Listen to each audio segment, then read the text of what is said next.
Hi Gemini, I'm Anisha. To know more about my work, you may visit my website www.tarotbyanisha.com. For those of you who are seeking deeper clarity, be it in your love lives or your careers, for a personal consultation, you may write to me at tarotbyanisha@gmail.com. Geminians, this is the 2017-18 astrology forecast for you. It's quite a lovely year. We have Mercury, with which we are beginning the year. We have two eclipses that are there. In fact, February and August. In fact, more than two eclipses that are there. Mid-month, we have Venus that goes retrograde. We also have the beautiful, expansive, the giver, Jupiter, that is going to be changing signs in October. And we are wrapping up this year in December with the mighty Saturn that finally moves again for 3 years. Let me break down the year for you. We begin the year with January, and we have Mercury, which is retrograde, and it has been retrograde since December 20th, and it carries on being so now till about 9th of January. So this year has a very quiet start. It is almost reflective. It's as if you're looking back on the year and you're saying where it is that I have been and how far have I come, and you're looking at the journey, and hopefully there have been some kind lessons to learn from. So the message as we open the year is more of forgiveness, it's of acceptance, it is of having a lot of courage to be able to face your own truth. We have a lunar eclipse that is there on the 6th of February, and this is there in a part of your chart that is about communication. It is about siblings, and it is also about community at large. With a lunar eclipse, you can expect unexpected news that comes your way. You can expect some unexpected travel as well that could come up, and life could seem a bit cluttered around this time, and you could feel slightly overwhelmed, and there's just a sense of there's so much to do, and yet there's not enough time. February 26th, we have a solar eclipse that is there in a part of your chart that is about your work. It is about authority figures, it's about credits and accolades, and this is joining Neptune, and this house rules your career, Geminians, and with a new eclipse coming over here, with a solar eclipse coming over here, with a new moon, there are chances that a lot of you could land a new job or maybe a new career path. I think there has been a lot of unrest most of the 2016 as far as your work is concerned. A lot of you have even tried to sort of change your industries, and I think for most of you it has been almost a tug of war, a power struggle as far as authority figures are concerned. Now this could mean either people at your work, and this could also mean your parents, and especially father, and it has been quite a challenging time. And now more so with the new moon coming over here, there seems to be an opportunity. It seems to be as if a window has got opened for you, and there are chances wherein that you're able to sort of make a change right now. The opportunities are there.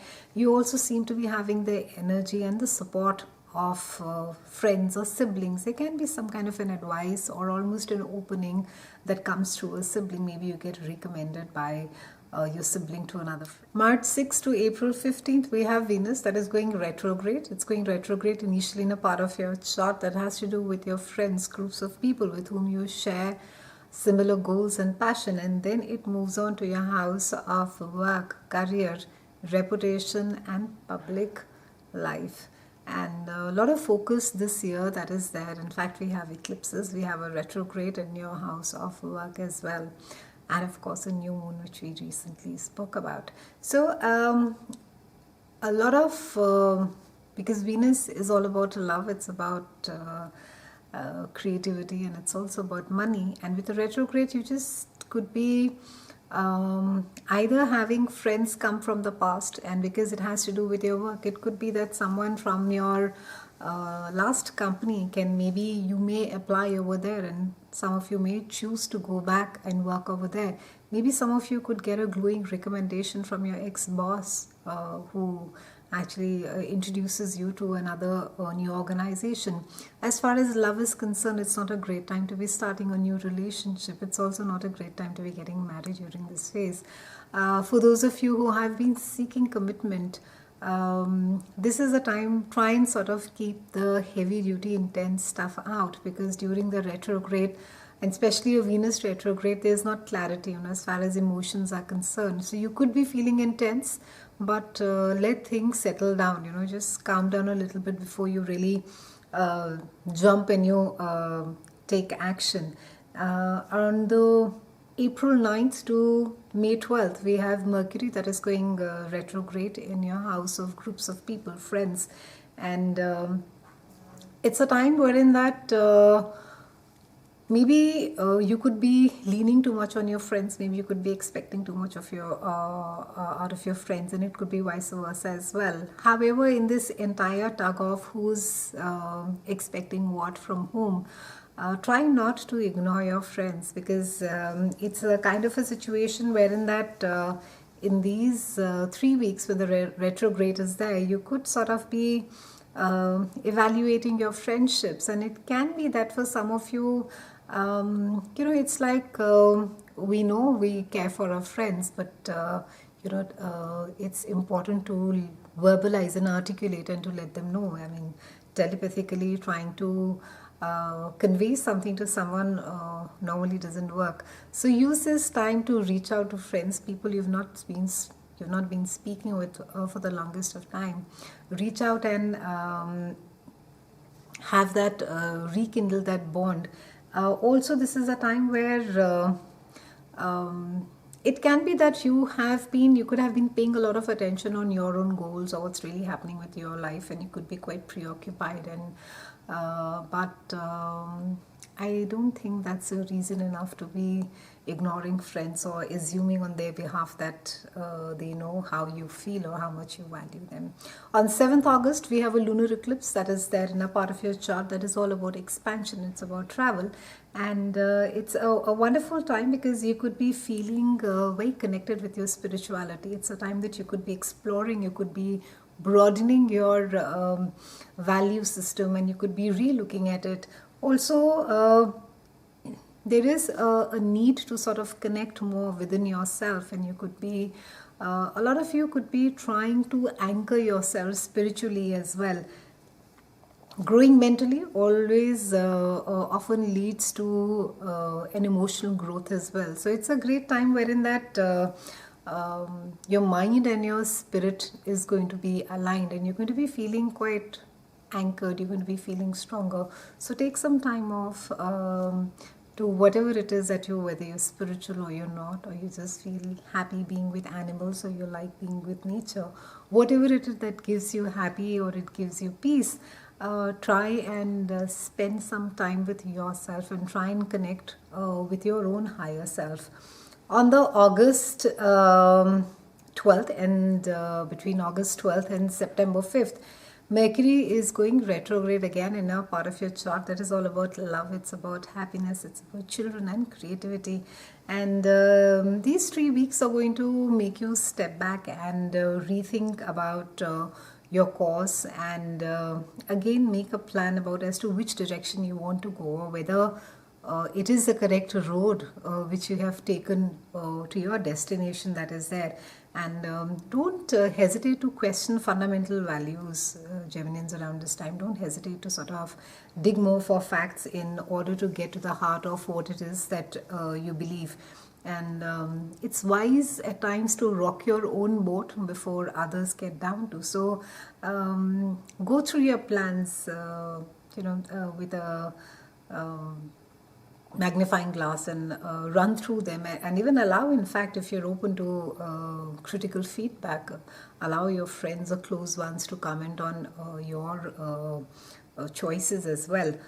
Around 21st of August, we have a solar eclipse that is there in a part of your chart that is all about communication, and it is about siblings, and it is also about some bit of learning as well.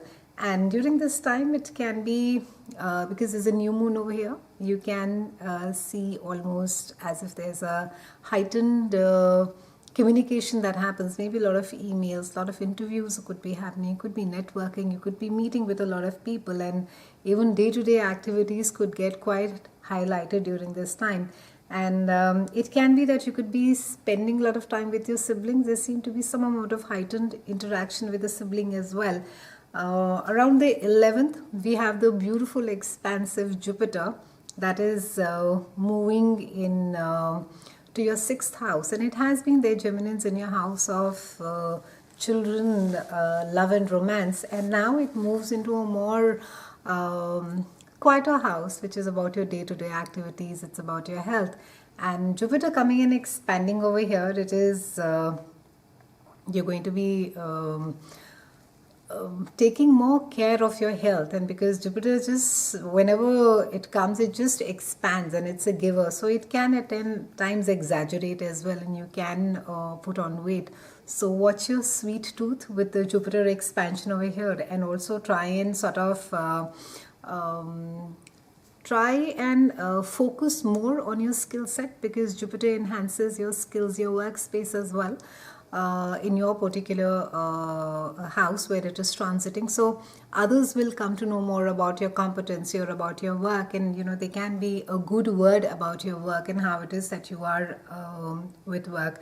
Any improvements that you could be expecting around your work environment can be expected during this time as well. From the 3rd December till 22nd, we have Mercury, which is retrograde, and it's retrograde in a part of your chart which is about partnerships, both personal and business.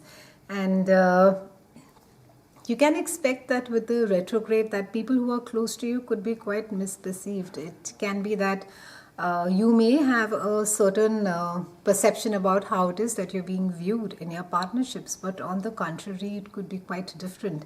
And try to nip the problems in the bud, and don't sort of let them get out of hand, or just ignore them and sit at the back and say, oh, it doesn't concern me, or this is not going anywhere. So even as far as relationships are concerned, mend them before they really sour.